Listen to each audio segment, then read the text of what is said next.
Israel has rebuffed warnings against striking Iran, which have been consistently coming from the international community. The country's foreign minister says it's Israel's business alone whether or not to carry out an attack.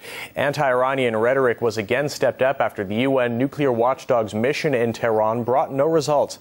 Tel Aviv suspects Iran's atomic activities have military purposes, repeatedly saying there is a need for a preemptive strike. Its Western allies haven't backed the idea, saying tough economic sanctions against the country need time to work. But there are growing doubts over the effectiveness of the penalties. RT's Priya Shrita reports from New Delhi. The message is clear. If Iran's intransigence continues, it will face increasing pressure and isolation.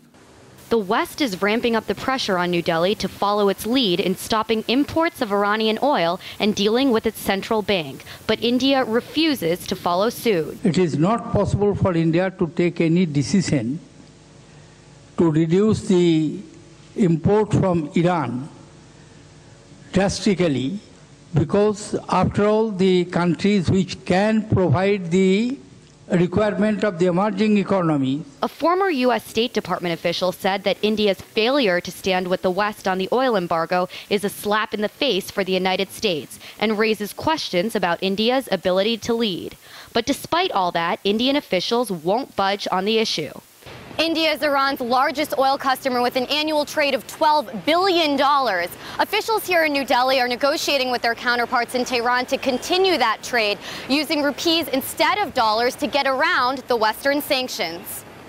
And it's not just India ignoring the West's wishes, with 4 Asian countries collectively buying 2/3 of Iran's oil, while the EU buys just 20%. Whether the sanctions work or not is not India's concern. These are sanctions imposed by the United States and the European Union. They didn't consult us when they imposed these sanctions. So that's the American problem, not ours. Our issue is the welfare of our people and their energy needs.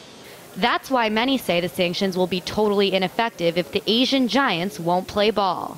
The countries which are sort of holding out of the future are India and China. Sanctions would not bite Iran sufficiently enough to achieve Western countries' objective if India and China were not to come on board.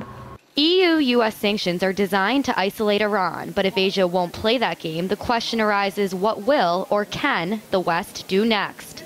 Priya Sridhar, RT, New Delhi, India.